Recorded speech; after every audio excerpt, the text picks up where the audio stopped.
I would say I felt safe the whole time, knowing that the doctors were going to take care of me. I'm Paris Rodriguez Yarbro, and I'm the proud mother of Zadie Lee Yarbro. The reason I chose Texas Health Frisco is I've been going to the same OB for about 15 years, and this is where he delivers. So I really never even thought about where we were going to go because this is where he goes, and I knew that's who I wanted to deliver our baby. I would say that whole experience from arriving to the hospital, from me getting to hold her, was maybe 45 minutes. Like, it was really, really fast. And then after that, I had a baby. Here at Texas Health Frisco, our goal is to provide seamless, high-quality care to all patients that walk through the door, especially patients that have experiences like Paris's. So we want to be able to provide the care that you expect for those expected admissions, but also be here when you have the unexpected arise. When I woke up on Saturday, I was in a lot of pain. Everything hurt when I woke up the next morning. And I told my husband, I need to lay in bed and I'll help snuggle the baby, but I can't be up and down a lot today.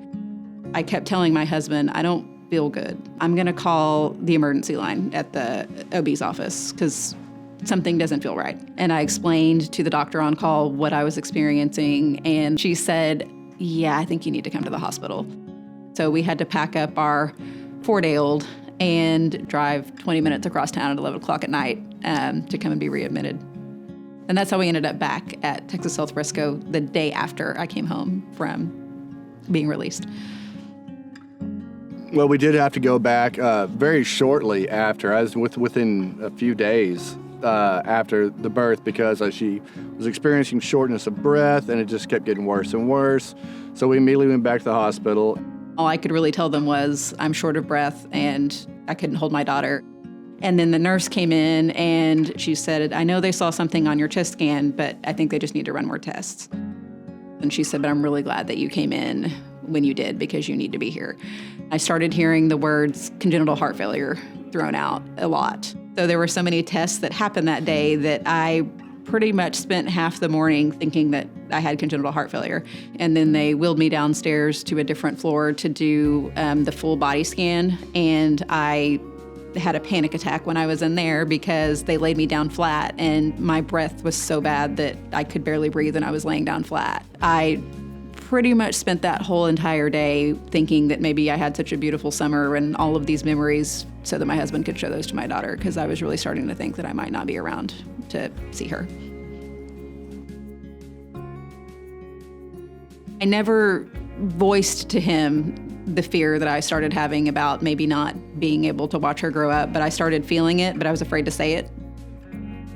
It was a dark day. And of course, my dad came up here and he kept telling me, you're okay and God's got you. And she said, well, we still don't know what is going on, but we know that you definitely don't have congenital heart failure. For whatever reason, I guess when you have a C-section, when you have surgery, they pump you with more fluid. And apparently at the end of my pregnancy, I had retained a lot of fluid. And then usually when women give birth, that slowly drains over the next week. My body, for whatever reason, never let go of the fluid. So I had all of this fluid sitting in my chest, weighing on my heart and lungs. So it was really good when I came in, when I did. They give you this medicine and you just pee all the fluid out. I just literally laid in bed and peed for 2 days until I could breathe again. But I remember when I was able to walk for the first time without my oxygen dipping, I knew because the nurse squealed and started clapping her hands. And she said, like, we're so sad to see you go, but we're so happy for you. It was so scary. And then knowing that I was going to be okay, I just wanted to get home and started to feel normal again. I felt really taken care of both times. The nurses were amazing, and I felt like they were cheering with me throughout every step of my journey. I can't imagine having been anywhere else except Texas Health Frisco.